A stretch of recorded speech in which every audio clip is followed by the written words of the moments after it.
नमस्कार. जगामध्ये सध्या दळणवळणाची साधनं वाढली आणि त्याच्यामुळे जग अत्यंत जवळ आले. पण या आधुनिक जगात संवाद मात्र हरपत चालला आहे. आणि हीच व्यथा मांडण्यासाठी एक कविता मी तुमच्यासमोर सादर करणारी. कवितेचं नाव आहे वेळ मिळेना. प्रियजनांबरोबर बोलायला वेळ मिळेना, मित्रांबरोबर घालवायला काळ मिळेना. प्रियजनांबरोबर बोलायला वेळ मिळेना, मित्रांबरोबर घालवायला काळ मिळेना. ट्रेनमध्ये सर्वांची मोबाईलमध्ये डोकी, धडधाकट माणसं आता झाली कशी मुकी. आधुनिकतेच्या नादात माणुसकी पडली फिकी, जीव घेण्या गेममध्ये मुलांनी मारली डुबकी. संवाद हरपलेल्या मनाला थोडी कळ सोसवेना, प्रियजनांबरोबर बोलायला वेळ मिळेना, मित्रांबरोबर घालवायला काळ मिळेना.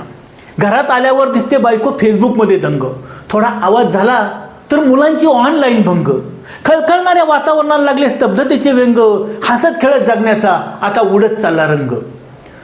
आकाशात भरारी घेणाऱ्या विद्वानाचा कुटुंबात मेळ बसेना, प्रियजनांबरोबर बोलायला वेळ मिळेना, मित्रांबरोबर घालवायला काळ मिळेना. प्रगतीच्या ओघात बिघडली संस्कृतीची घडी, न्यायालयात रोज तुटते आहे लग्नाची बिडी. दुरावलेल्या मनामुळे ओस पडली माडी, नातवांकडून नाही निघत आजोबांची खोडी.